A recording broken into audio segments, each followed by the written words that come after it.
We're live now. Okay, good morning, everyone. This is the Senate Government Operations Committee on Monday, May 8th, and we are looking at a Senate proposal of amendment to the House proposal of amendment on S-17. We have our Legislative Council Attorney, Tim Devlin, who will take us quickly through the amendment.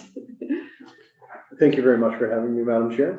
Again, for the record, my name is Tim Devlin, Legislative Counsel. Before you, you should have draft 1.5 of an amendment from this committee to, regarding S-17, again, an act relating to sheriff's reform, which will, as drafted, concur with the House proposal of amendment when offering further amendment.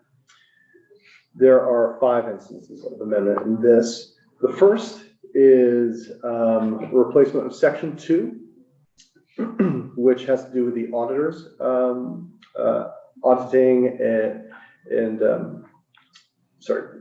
for the Sheriff's Department. In particular, it modifies the language, whereas the House version had the Sheriff's Department providing a simple plan for, and this is again for the transitionary period between sheriffs of all assets and disbursements. This modifies it so that the plan will be required, but will be within 2 weeks, and it would be really narrows the list from all transfers and of assets and disbursements to those disbursements which would be to a single source in aggregate greater than $10,000.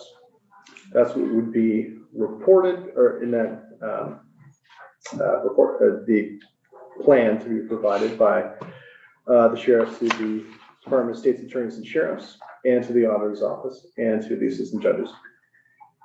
The next sentence, you'll see it's at the top of page 2, starting in line 2. This will, let's read it, Assistant Judges shall consult with the Director of Sheriff's Operations or when considering whether to co-sign any transfers of departmental assets and financial disbursements to a single source in aggregate greater than $10,000. And this is pretty much in lieu of the language that the House had the Executive Committee of Executive Sheriff's Committee, Sheriff's Executive Committee, sorry, there, who would have provided kind of an override had the assistant judge refused to co-sign transfer of assets. But this again will narrow that to those as transfers or disbursements in a single source in aggregate greater than $10,000. And then also adds a new sentence to 5. The assistant judges shall not reasonably refuse to co-sign any disbursements or transfer of Sheriff's Department's assets. And this section, just so you all know context, I talked with the Auditor's Office and they felt like what was in the House version was a little unworkable. And it would basically require a report of anything like paying the phone bill. And so this is narrowing it to anything of transfers of assets. So if they decide to sell something or financial disbursements to a single source in aggregate greater than $10,000. So if it was a large amount of money, so it wouldn't capture just regular payroll and rent and things like that, just bigger things. And then it would use that new position that is created that the House came up with, the Director of Sheriff's Operations, as a check back. So that's this change. Senator White. Thank you, Madam Chair. So in the instance, the aggregate, the word aggregate, just so I understand, if a sheriff's department was giving a bonus to someone of greater than $10,000, like if it came to like $20,000, but they gave it to them in $5,000 installments over a year, that would still be captured here. Yes. Okay. That was the intent, that it would be an aggregate. Correct, Tim? Yes. Yeah. Senator Norris. Yeah, I don't have a problem with this section up to this point here. I just needed a little clarification on unreasonably. Oh, not Yeah, reasonably. so Like there was a concern that the assistant judges would just refuse to sign things, and the House had it that both assistant judges had to sign off. We changed it to be just one, so if one was like, no way, I'm not doing that, the other one could do it. But that they couldn't unreasonably refuse to sign, and Tim, if you want to talk about the conversation we had about the word unreasonably. Sure. It is not defined here. So a court, if this were to be subject to litigation and a court were to be interpreting this, they may very well look at it, something along the lines of, a reason that isn't arbitrary or capricious, just a rational reason of any kind. Okay, well, I'll probably close by saying this is a reasonable section now. Is it not I'm glad to say. We're not done yet, but this is a reasonable section. Okay, let's move on. Thank you. I'm glad to hear that. Second section. Second instance of amendment, we'll strike out section 5A and replace it. The real significant differences are in subsection A, and we're at the bottom of page 2 now, line 17. This will again have the model policy be drafted by DSAS after receiving input from sheriffs, auditor, and then it will be submitted for review and approval, not only to the Vermont Criminal Justice Council, but now also the Department of Human Resources. And in the House version, there was consultation with DHR, but this would say that they have to approve it because they are the ones that understand salary scales and benefits and everything. And I talked to the Vermont Criminal Justice Council and they thought it made sense to have both of them working together to approve it because they would be looking at it from different angles, but DHR is really the ones that has the expertise in benefits and compensation, so. And similarly, it would be both the Department of Human Resources and the Vermont Criminal Justice Council together that would make any alterations or updates to that policy going forward. Yeah. Let's see, next subsection B has not changed, nor has C. D has, and this, I'll just read it, notwithstanding what will be codified here, prior to a sheriff's department adopting the sheriff's department compensation and benefits model policy, a sheriff's department may use funds derived from contract administration overhead fees to make supplemental salary payments to a sheriff of not more than 50% of the annual compensation of her sheriff, provided that the sheriff has been in office for at least 2 years, and to any employee of a sheriff's department or a sheriff that has been in office less than 2 years of not more than 10% of the annual compensation for the employee. Funds derived from the contract administrative overhead fee shall not be used for any other bonus or supplemental employment benefit. And this language may sound familiar. It came from Senate Appropriations, in S17. That went on to be passed by the Senate. Right, so this is the Senate Appropriations language that they added, and this would only be in effect until a department adopts the model policy. So the model policy has to come into effect, has to be completed by January 1st of 24. Then the department could adopt it. They have to adopt it by July 1st of 24. It says. But if they adopt it earlier, then they just follow the model policy. This is just for the interim when they didn't have, there's no model policy, and it's the Senate approach language.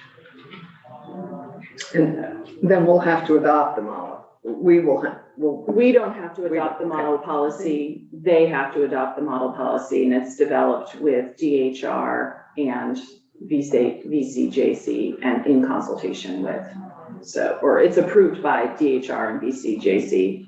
It's drafted by DSAS. Okay, third. The third instance amendment has to do with the creation of this new position, the Director of Sheriff's Operations.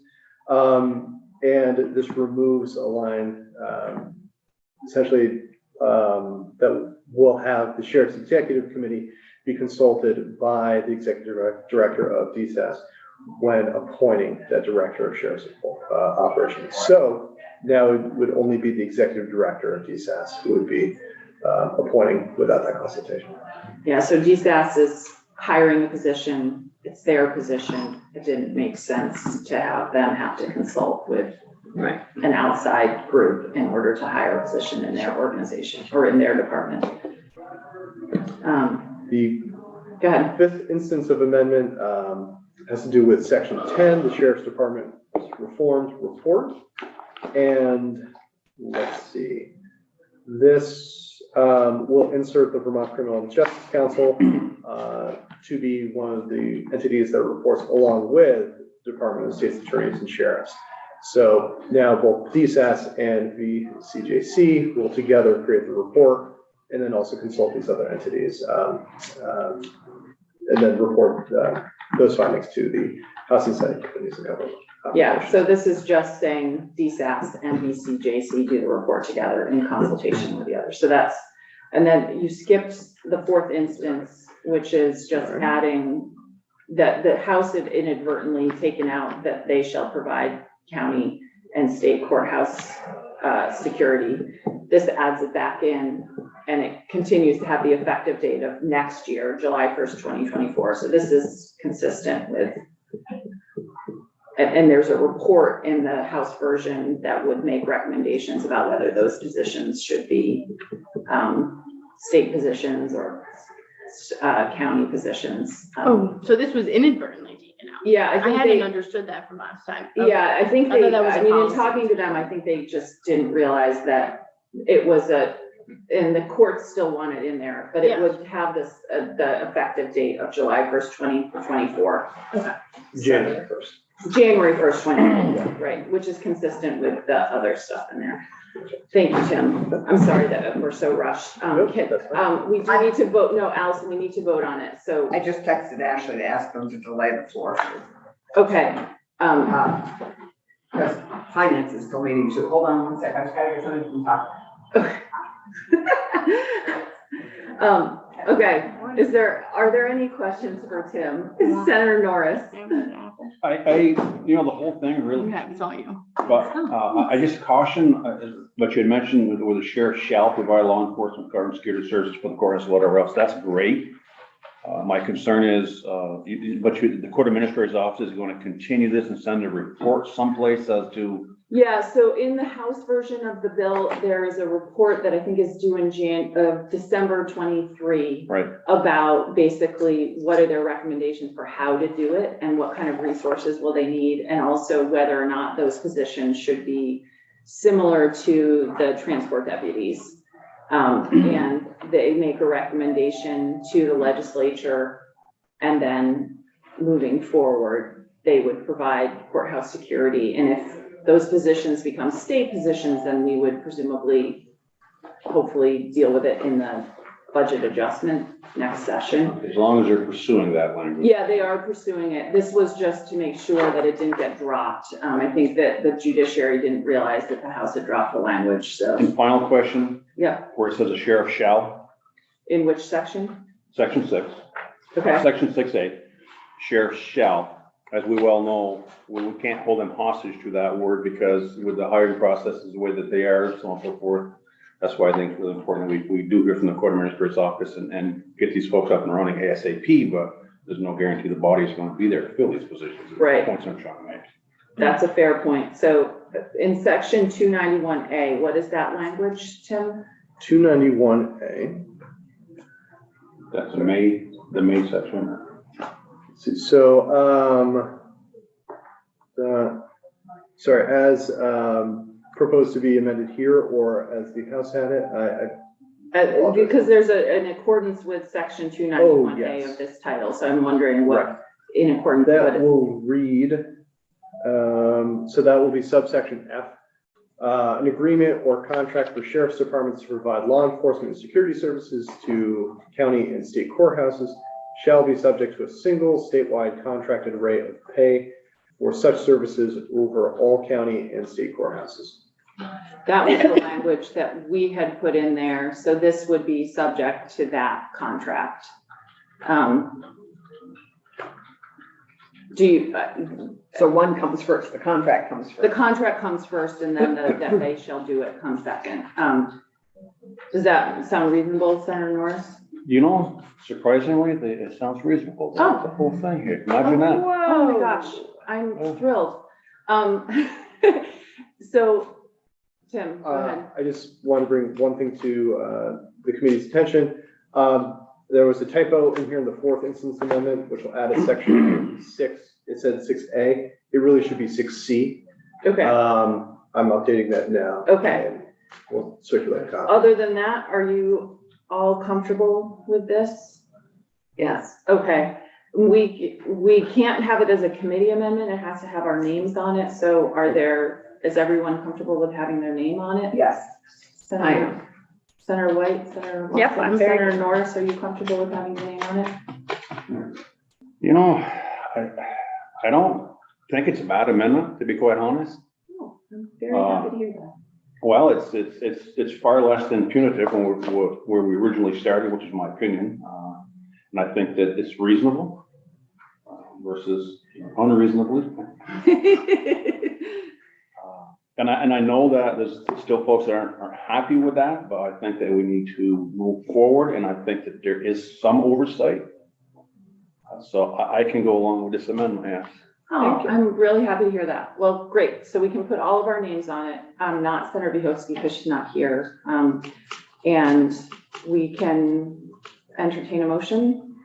I would move that we approve draft, that we amend, It would have to be version. that we 2.1. concur with, the House proposal of amendment to S-17 with, a further proposal of amendment represented in draft 1.6, 2.1. 2.1 will be 2.1. 2.1. So I got 1.5 of 2.1 is what I'm putting in here? Just 2.1 because it's just correcting that Okay. 6C. And 2.1. legal Okay. language as well. Okay.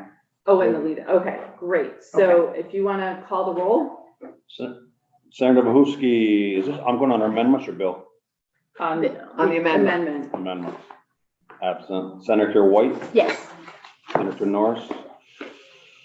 Yes. Senator Watson? Yes. Senator Clarkson? Yes. Chair Hardy? Yes. What I put 0 under Senator Bihowski, I or just just leave do it it. blank? I do Just a do a strike. slash, I think, so. Dash one. It would Yeah. be 501. Right. Yeah. I- And then do we have to approve the concurring with the Yes, House? and then- Okay, so now we have to vote to concur Oh, and with that's the the House other with line. first, with. Oh, I as thought that amended. was what my motion was to Oh. concur with the House. I just with voted further on it. We proposal just of voted on amendment the amendment. represented in Okay. Draft 2.1. That was our, motion. Okay, So I think Okay. we are good. all right, we I are got good. it. I need the. Thank the you, printed Senator copy of it. Clarkson. Thank you, Did you send Senator it to Hardy? me? Yeah.